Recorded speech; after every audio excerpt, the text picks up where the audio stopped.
Everyone says Arthur Morgan died of tuberculosis. That's the answer you'll get in every Reddit thread, every YouTube comment, every conversation about Red Dead Redemption 2.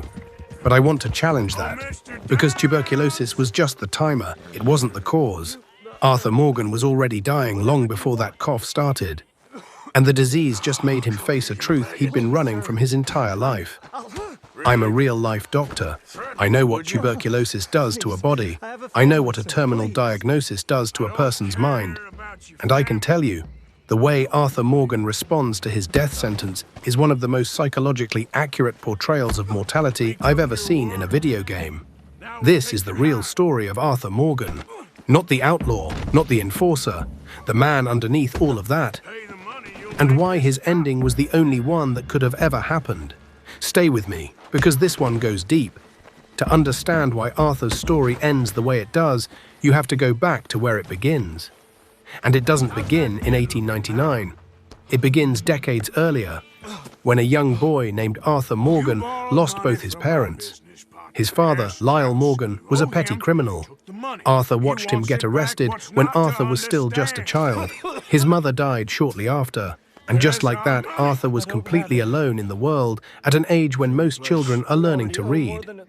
No family, no home, no future.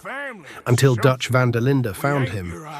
Dutch didn't just recruit Arthur, he raised him. He gave a homeless orphan boy a bed, a purpose, a code, and something even more powerful than any of those things, an identity. But here's what's easy to miss.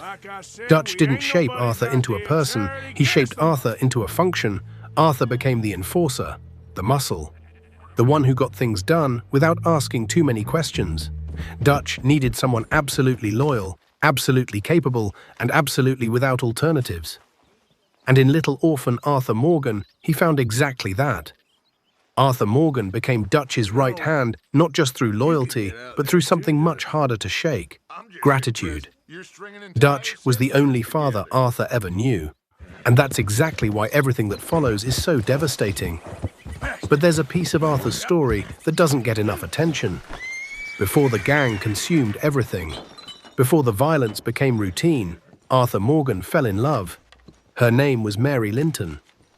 And she was, by every account, the best thing that ever happened to him. They were young. Arthur was still figuring out who he was. Still believing, maybe, that there was a version of this life that could include something soft, something real, something that wasn't blood and guns and Dutch's next plan. But Arthur couldn't leave, or wouldn't. The gang always came first, and Mary eventually had to walk away from a man who could never fully walk toward her. They kept in contact over the years. There are moments in the game, quiet, painful moments, where Arthur meets with Mary, helps her family, stands close to something he lost and can never get back. And the tragedy isn't just that they're apart, it's that Arthur knows why. He made his choice. Dutch over everything.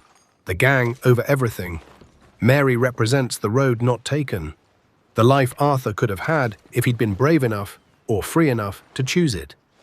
And by 1899, that road is closed. Not because of tuberculosis, it was closed years before that.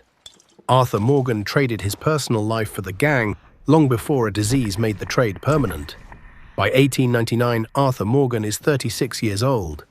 He's spent more than 2 decades riding with the van der Linde gang. And in that time, the gang hasn't just been his job, it's been his entire world. Think about what that actually means. Arthur doesn't have friends outside the camp. He doesn't have a home to return to. The people sleeping in those tents, those are his family.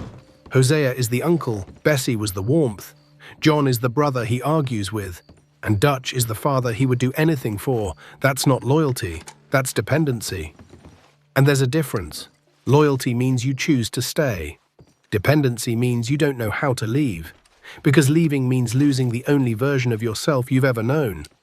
But there's another side of Arthur that the camp never fully saw. Arthur kept a journal, not a ledger, not a record of jobs. A journal filled with sketches, landscapes, animals, the faces of people he met on the road. Observations about the world written in a hand that clearly belonged to someone who noticed things, who felt things, that the enforcer persona was never allowed to show. The journal is the real Arthur Morgan, a man with an artist's eye and a poet's soul, trapped inside a life that demanded he be something harder. Dutch van der Linde didn't just take Arthur's future. He took his present. Every day Arthur could have spent becoming the person his journal suggested he was. He spent instead being Dutch's weapon. Then comes the tuberculosis. And as a doctor, let me give you the medical reality for a second. Tuberculosis in 1899 was a death sentence. No antibiotics, no real treatment. It was called consumption because that's exactly what it did. It consumed you slowly over months or years. Fever, weight loss, night sweats, that cough, and eventually respiratory failure. Arthur would have known exactly what was coming. Everyone in 1899 knew what TB meant, and here's where most people misread the story. They see the TB as a tragedy, a cruel twist of fate. Poor Arthur, he saved a man who couldn't pay his debt, got infected, and now he's going to die. But watch what the diagnosis actually does to Arthur. Not what it takes from him, what it gives him. For the first time in his adult life, Arthur Morgan has nothing left to protect. He's not going to survive. He knows it. Dutch knows it. We know it. The question is no longer, can Arthur escape this life? The question becomes, who does Arthur want to be before it ends? And that is a completely different question. Before the diagnosis, Arthur's moral compromises had a logic. He did terrible things, but he told himself it was for the gang, for the family, for a future that was always just one more job away. The lie was functional. It kept him moving. The diagnosis breaks the lie. There is no future to protect anymore. There's only now. This is why the honor system in RDR2 feels so different in the late game. It's not just a mechanic. It's Arthur confronting who he actually is, stripped of every excuse he ever used. He starts giving back the debt books. He helps strangers. He talks to a nun about God and faith and whether men like him can be forgiven. He sits with the weight of what he's done, not to wallow in it, but to finally see it clearly. Arthur Morgan, in his final weeks, is more alive than he ever was in 30 years of riding with Dutch. The final act of Arthur's story is really a choice between two fathers. On one side, Dutch van der Linde, the man who gave Arthur everything. His identity, his purpose, his entire sense of self. Dutch, who still insists, even now, that the plan will work, that there's a way out, that if they just trust him one more time. On the other side, John Marston, a man trying to do something Arthur never managed, leave. Arthur spends the entire final chapter helping John escape, and it's not random. It's not just kindness. It's Arthur doing for John what he never did for himself. It's Arthur saying, someone from this family deserves to make it out. It's not going to be me, but it can be you. That moment where Arthur gives John his hat, his horse, his money. That's not just a goodbye. That's Arthur passing on the only things he had left. He's not dying reluctantly. He's choosing how to die, and he's choosing to spend his last hours making sure the closest thing he has to a little brother gets to live the life Arthur never could. And Dutch watches all of this. He sees it, and he still chooses Micah, even at the very end. That is the moment Dutch loses Arthur, not because Arthur confronts him, but because Dutch makes his choice. And for the first time in 30 years, Arthur doesn't follow. Arthur Morgan dies on a mountain. High honor. The sun rises as he goes. He watches the light come over the hills, and he breathes his last breath, looking at something he never once stopped to look at before. It's not a tragic ending. It's a complete one. As a doctor, I've sat with people at the end of their lives, and the ones who find peace, they're not the ones who had easy lives. They're the ones who finally stopped lying to themselves. That's Arthur Morgan. The tuberculosis didn't kill Arthur Morgan. 36 years of never asking who he truly wanted to be.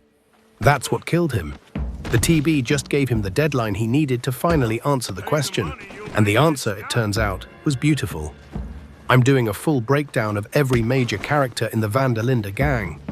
Next up, Hosea Matthews, the one man who might have saved Dutch, and the one man Dutch couldn't survive losing. Subscribe so you don't miss it. Drop a comment. Did the TB diagnosis change Arthur, or was the honor always in him? I'm Doc Plays, real doctor, real gamer, and I'll see you in the next one.